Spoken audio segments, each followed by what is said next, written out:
નમસ્કાર સાહેબ. હાજી. જય યોગેશ્વર. હવે તમારા ખેતરની અંદર અત્યારે આપણે ઊભા છે. આજે તારીખ થઈ છે 3 જાન્યુઆરી 2026 અને અહીંયા આગળ આપણે તમારા ખેતની અંદર તમને જે પ્રોબ્લેમ આવી રહ્યો છે એના ઉપર આપણે અત્યારે વિઝિટ કરવા આવ્યા છે. બરાબર.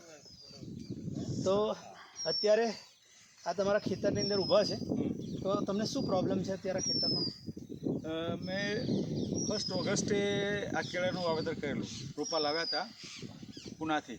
1 ઓગસ્ટે તમે આની રોપણી કરી હતી અને પૂનાથી જ રોપા આવેલા મારા. પૂનાથી એને G9 કહેતા હતા. G9 રોપા જો આપ્યા હતા, પણ ખબર નહીં કેમ અહીંયા આનો વિકાસ હજી થયો નથી. દવા આપણે લગભગ મેં 50-60 હજારની દવા એક 700 છોડવા મેં આપી છે. ઓકે.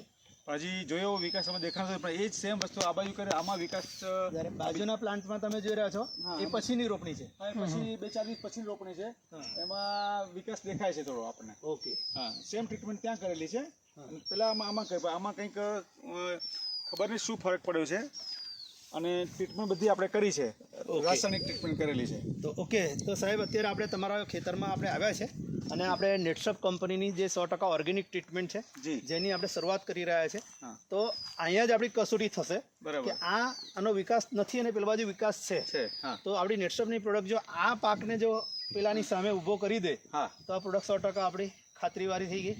બરાબર. તમે નો ડાઉટ અગાઉ આપણે વાપરેલી છે, પણ કેડમાં આપણે વાપરી નથી. તો આજથી આપણે કેડમાં વાપરવાનું શરૂઆત કરી રહ્યા. મને તમારે આ નેટસપની જે છે જે ટ્રીટમેન્ટ મેં આમાં કરેલી છે, આમાં લીંબુમાં, એમાં મને થોડું સક્સેસ મળી છે. એટલે મને ઈચ્છ્યું કે મેં તમને એટલે બોલાવ્યા, શું આ કેળામાં આવું પરિવર્તન આવી શકે ખરું? એમ. તો આજે આપણે 3 જાન્યુઆરી 2026 અને સાહેબનું આપણે નામ પણ જરા આપણે પૂછીએ છીએ. શું સાહેબ આપનું નામ?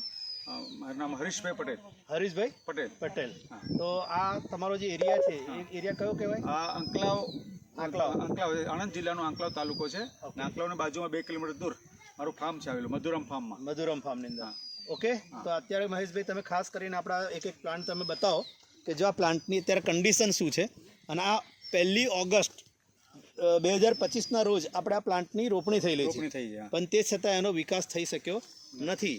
તો અત્યારે આપણે એમને શરૂઆતમાં નેટસપની અલગ અલગ પ્રોડક્ટની આપણે ટ્રીટમેન્ટ આપણે એમને લખાવી છે, અને એ પ્રમાણે આપણા કીધા પ્રમાણે જો એની પ્રોપર ટ્રીટમેન્ટ કરવામાં આવશે તો 100% આપણે આનું ધાર્યું પરિણામ લઈ શકીશું. તો આપણે અત્યારે બિફોર એટલે ટ્રીટમેન્ટ ચાલુ કરતાં પહેલાંનો વિડીયો લઈએ છીએ, અને ત્યાર પછી આપણે આ ટ્રીટમેન્ટ કર્યા પછીનો પણ વિડીયો લઈશું.